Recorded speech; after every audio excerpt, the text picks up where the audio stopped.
Hi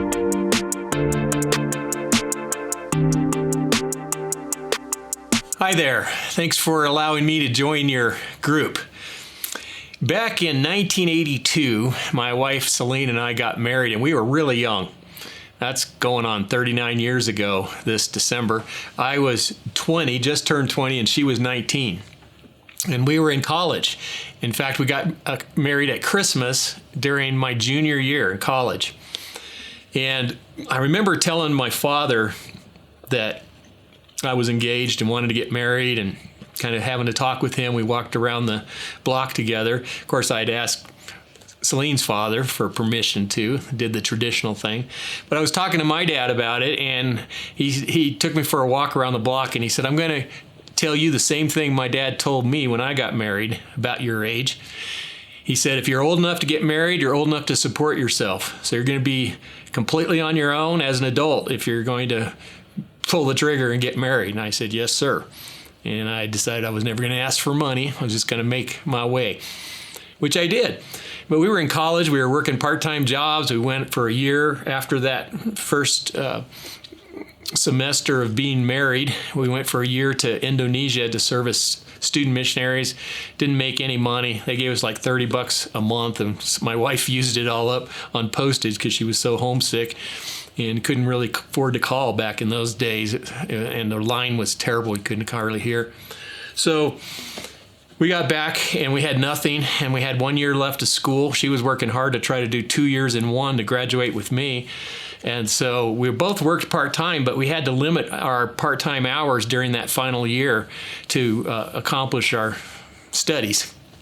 And we were struggling financially, but we were making it. We just had a tiny little one-bedroom apartment that was a furnished apartment. And I remember we made a couple commitments to each other and to the Lord when we were young. One was, for example, that we weren't going to go to bed angry. We were going to try to work it out. And that meant sometimes we went to bed really late because we were trying to fulfill that promise to each other and to the Lord to not let the sun set on our anger. Another commitment we made to each other was to put God first with the 10% of our income every time we got income through the local church. We just felt convicted that that was an important discipline, a spiritual discipline. And we have done that ever since. But we got really tried and tempted not to do that during the early time together because we were struggling financially. And I remember the last about 3 months of my senior year of undergraduate, my BA in theology, that we didn't have enough money to make our rent payments. And we weren't going to ask anybody for help, but we weren't going to quit putting God first with every bit of money we got. It would have been a great time to say, hey, someday we'll worship God with our tithes and offerings, but we're going to wait till we have more income. But really, you never have enough income to put God first. It's something that has to be a decision that is made and then maintained even when times are hard. But God promises to bless those who are willing to be a blessing. And boy, I've seen that in my life so many times and in so many ways. And here's just one tangible example. During those last 3 months of my senior year, we kind of charged our rent. We didn't have a credit card at that time, but the school that was renting us the apartment, they had owned their own apartment complex. They started putting it on my school bill because I couldn't afford to pay it. So it's like I'm charging my rent, which is not a good thing to do because it's got to be paid someday. But we were still tithing off a very little bit of income, and we were just saying, Lord, help us. Got out of college, got my first call to be a pastor down in Clinton, Missouri. And my little rusty Mazda, I called it my musty Mazda, my little car, the engine went out. And we did not have money to buy a car. And we were praying about what to do. And totally unexpected, I get this phone call from an elderly woman who had a lot of resources and was in the church where my wife grew up. And she had kind of made it her mission in life to occasionally reach out and help young pastors. And she said, hey, I understand that your car is not running. I said, that's correct. She said, well, I've already made arrangements with a car dealer in your town there.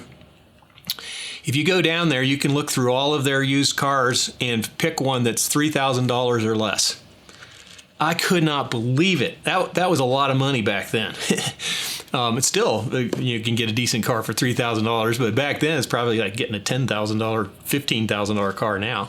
I went down there and picked out this beautiful little, I think it was probably $2,800 little orange, what was it? A Challenger, a small little Dodge Challenger, and had, some cool little louvers on it, and sporty little car, and drove away with that as a gift.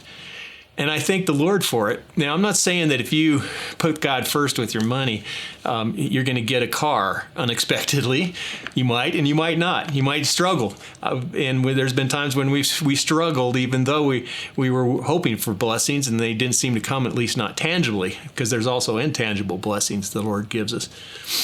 But there is an example of God fulfilling his promise to bless those who are willing to be a blessing. And I've seen examples of it in my life and others over the years. And no one will ever convince me that you can do better on 100% of your money without God's blessing, as opposed to 90% or 85% or whatever percent with God's blessing.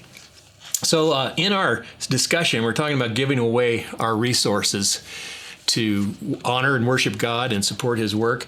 If you want to fill in those blanks there before your discussion on page 152, our key question is, how do I best use my resources to serve God and others? And the key idea is I give my resources to fulfill God's purposes. And the key verse is from 2 Corinthians 8:7. And that whole chapters 8 and 9 there, they are 7, 8, and 9. It's all about giving and stewardship, and it's really beautiful what you read there. But this verse says, "But since you excel in everything, in faith, in speech, in knowledge, in complete earnestness, and in the love we have kindled in you, see that you also excel in this grace of giving." In other words, he's saying, I encourage you to grow and mature spiritually in all these areas, faith, speech, knowledge, but also the grace of giving. I like the fact that he calls it the grace of giving, not the law of giving. Because, in the old covenant, sometimes people say, we don't need to worry about tithe anymore. That's old covenant. The law is gone. We aren't motivated by law. We're motivated by grace in the new covenant. But that doesn't mean we look for ways to do less. We look for ways to do more as God enables us.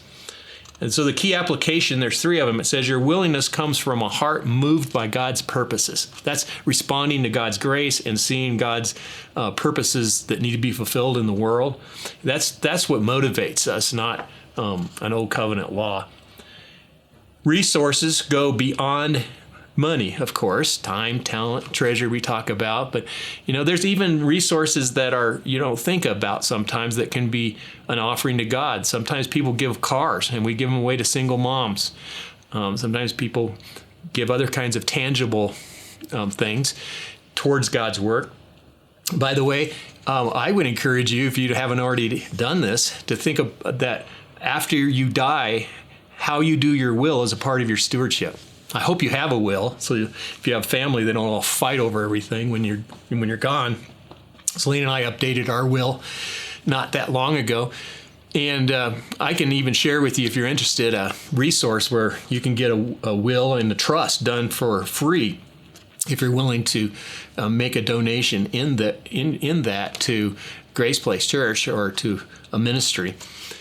So that's another way that people can be good stewards even after they're gone. Resources go beyond money. The third application is giving to others strengthens your intimacy with Christ. And that is so true because it's a heart issue and it's a surrender issue, and it strengthens our intimacy with Christ when we put him first in every area of our life, including our resources. I hope you have a great discussion. God bless you.